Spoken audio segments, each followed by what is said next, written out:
कि ए बाबा इन्हें कटहर गाछ बहुत ज्यादा है मोर फुफे गाँव है क्या सेल इतना जठर आएगी क्या है बाबू कटहर तो है और कटहर खा है भी लेकिन जठर न खाए ये बोले में तो हरे मन जठर करवा था है नी अपने ताली मार में कैसे नहीं मार में एक बार झारखंडी मैंने बजाए के दिखाई दवा ताली मारो ताली देख ले अरे बाबू बुझिस नहीं भाषा बाप बापे हलने ले अपने ओकर बीच में श्रीमती चिंता देवी जी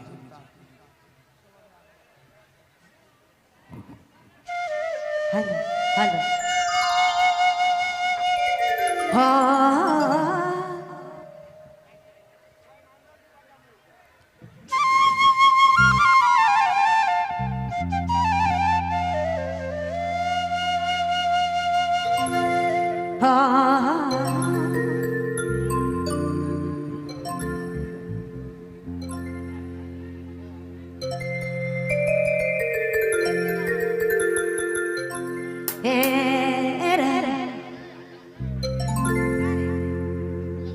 ही करी देगा मना के माई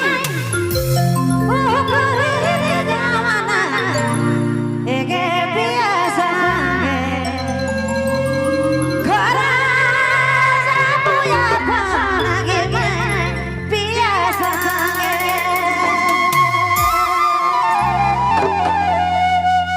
भाई अब चौथा सा महीना तो बीत के लग रहा है अब हे कटिया बार कर देखा देखी होई हे हिकरी दे गाना आयो हिकरी दे गाना ओहो कर दे गाना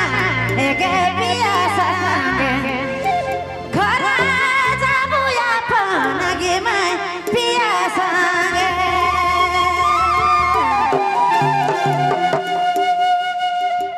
हिकरी दे गाना आयो